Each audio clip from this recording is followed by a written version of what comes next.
Happy Wednesday po sa ating lahat. Ako si Benison Estareja. Patuloy pa rin na pag-iral ng tatlong iba't ibang weather systems po sa ating bansa. Una na dyan ay ang northeast monsoon pa rin or hanging amihan na siyang umiihip pa rin po dito sa malaking bahagi ng Northern Luzon at nagdadala pa rin ng bahagyang malamig na temperatura. Yung atin namang mainit na hangin galing sa silangan, also known as the easterlies, nakakaapekto sa malaking bahagi ng Visayas and Mindanao at nagpapaulan din po sa may eastern sections. At ang pangatlo ay ang shear line. Ito po yung linya kung saan nagtatagpo ang malamig na hangin amihan at ang mainit na easterlies. At pag nagsama po itong mainit at malamig na hangin, makakaasa po ng mga kaulapan at mga pag-ulan.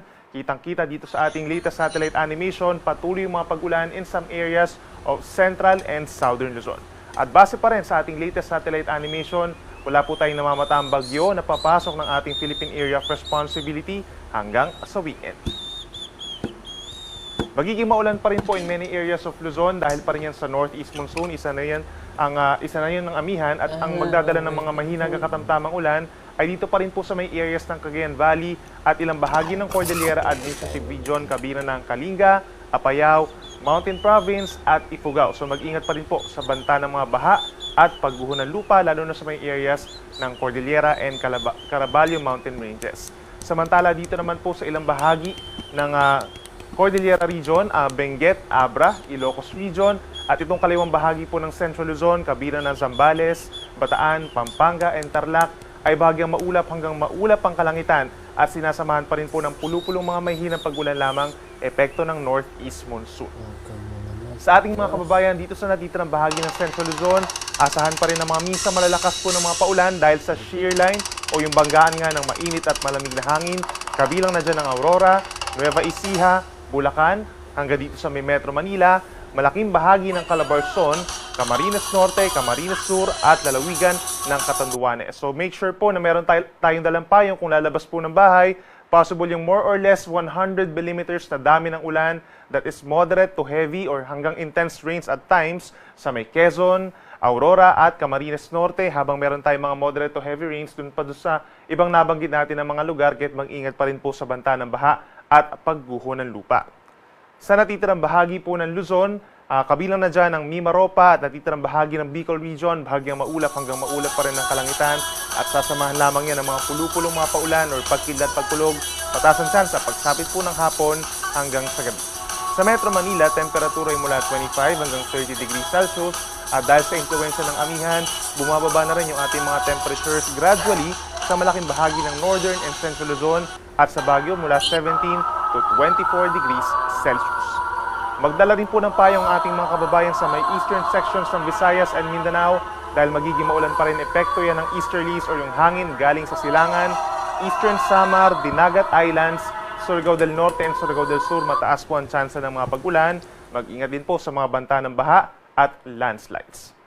Ang natitirang bahagi ng Visayas plus lalawigan ng Palawan, bahagyang maulap hanggang maulap ang kalangitan sa umaga, pero aasahan din po ang mga pag-ulan pagsapit na tanghali hanggang sa gabi, lalo na sa may southern portions ng Visayas, itong mga areas po ng southern Leyte hanggang dito sa may Bohol, southern Cebu at timog na bahagi pa ng Negros Island Region. Kabilang rin dyan yung mga areas po na affected ng Bulkang Kanlaon. Makakaasa po tayo ng mga pag-ulan dyan.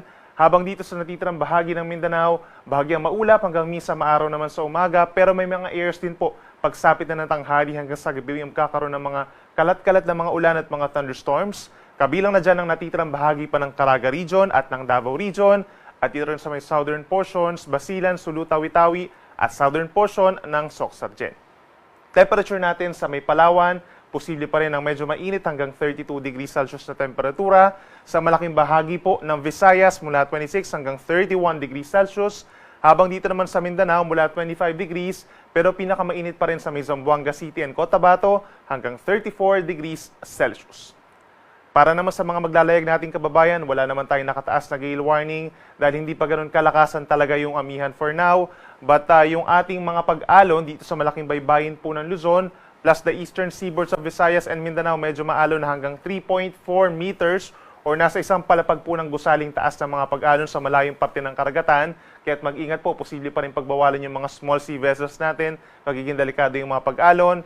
But dito sa natitirang baybayin po ng Visayas and Mindanao, banayad hanggang katamtaman ng taas ng mga pag-alon.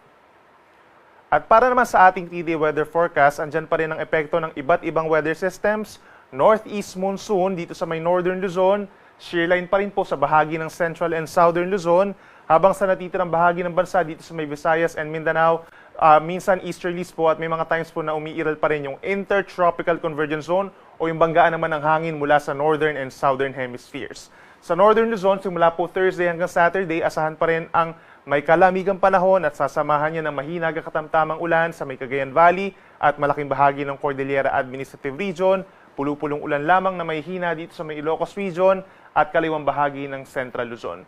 Sa ating mga kababayan po sa may Aurora, dyan pa rin sa amin sa Quezon at ilang bahagi pa ng Camarines Norte, Laguna, Rizal, Aurora, Bulacan, Nueva Ecija, makakaranas po ng mga kalat-kalat pa rin na ulan at some point hanggang sa Thursday, epekto yan ng shearline o yung banggaan ng amihan at ng easterly. So make sure po na meron tayong dalang payong at mag-ingat pa rin sa banta ng baha at landslides.